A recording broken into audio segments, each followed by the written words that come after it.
They think they're better than the people in charge. Chuck Schumer recently going on MSNBC to remind everybody of that particular threat. Listen. You take on the intelligence community, they have 6 ways from Sunday at getting back at you. So even for a practical, supposedly hard-nosed businessman, he's being really dumb to do this. What do you think the intelligence community would do if they were motivated? I don't know, but from what I am told, they are very upset with how he has treated them and talked about them. And we need the intelligence community. We don't know what's going on. Look at the Russian hacking. Without the intelligence community, we wouldn't have discovered it. Do you think he has an agenda to try to dismantle parts of the intelligence community? I mean, this form of taunting hostility. Whether you're a super liberal Democrat or a very conservative Republican, you should be against dismantling the intelligence community. I mean, unless the intelligence community is exploiting young women. That's my question. Like, if they knew this was all going down, but they gave him special protections because it was in their interest to do so. I mean, there's ways of doing things, people, and there's ways of doing things. And this is not one of the ways of doing things, right? You don't look the other way on stuff like that. Come on. We're all human beings. Get a little religion in your life, all right? On top of that, I mean, you know they lie. They lie. Look at those lies that they told us. All of them about Hunter Biden. Piece of work he is. Wouldn't be surprised if he was down there on those flight logs too. All right, Hunter Biden. I mean, that laptop from HELL, that laptop, they tried to pass off, while the FBI had been investigating it, as no problem at all, that was just misinformation. If you believed anything that Rudy Giuliani was saying about that laptop, then you were the crazy one. I mean, talking about gaslighting people, and 51 of them, like big deal people, including the former deputy director of the CIA, Mike Morrell. We had Antony Blinken, whose idea, this was his brainchild. Let's do this. He told Mike Morrell, Antony Blinken, who went on to become Secretary of State.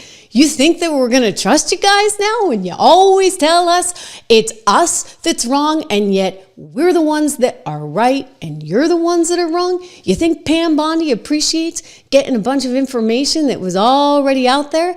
You think she's dumb? No. You know what? If this is going to be a civil war between Trump and the intel community, you know, you think you're going to win that? I'm not so sure. I hear your threats, Chuck Schumer. I hear your threats. I'm not impressed. You know, James Comey, former head of the FBI, who would have known all about this, by the way, he just wanted Trump in jail, remember? Just put him in a double wide somewhere out near the fence, out in the grass. And he would eat there, he'd shower there, he'd exercise there, he'd be away, as Danya Perry said, from general population, but it's obviously doable. Oh, come on. Okay, so he didn't want him. Now Chuck Schumer's saying, hey, don't mess with intelligence because, you know, they're going to come back and get you. Comey, meanwhile, was always worried about this because apparently there are things that go on that you're just supposed to look the other way on. And I don't think Americans like this. I get it. All right, we're all big boys and girls here at the table, and we understand the way the world works and that there are some bad things that happen. But when you're talking about the bad things that happened here, I'm sorry, you're not going to get a pass.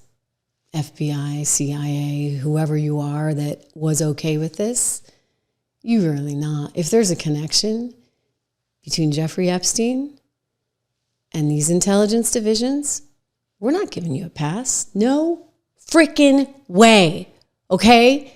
Because Americans actually have a backbone and we have ethics and we don't want intelligence operations acting or working like that.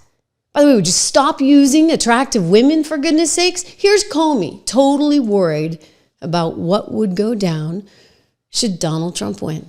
When you think about a second Trump administration, what do you think the implications would be for the FBI? Oh, serious, for the Justice Department and the FBI, because Trump is coming for those institutions. He knows their power, and I think he has regrets that he didn't work hard enough to corrupt them last time. So he's coming for them, and that's a danger for all Americans. He's going to put people in positions in those organizations. He didn't have all-stars the last time. He'll have the bottom of the barrel this time, but people who will want to do his will, and that should worry every American. This election matters. Because of a reason like that, people have to participate. You cannot sit on the sideline. I don't care how you feel about Joe Biden, you must vote for him because the consequences on the other side are too severe. Oh, because we might actually find out what really happened?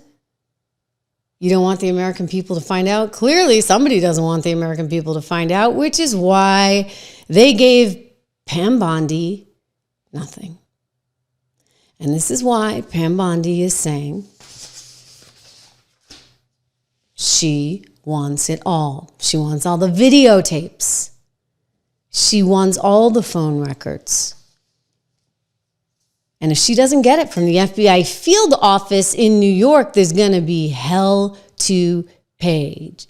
Thousands of pages of documents related to the investigation, related to the indictment of Epstein. She wants all of it. And she wants it by 8 a.m. tomorrow. Audio, video recordings, all of those things that they took from the house. Now, what if they've already been destroyed? That's going to be an issue, is it not? Unbelievable. You know, guys, I'm saddened by this whole thing. I'm saddened because you like to think that our government is above certain things. You like to think that we wouldn't ever do what is alleged may have happened.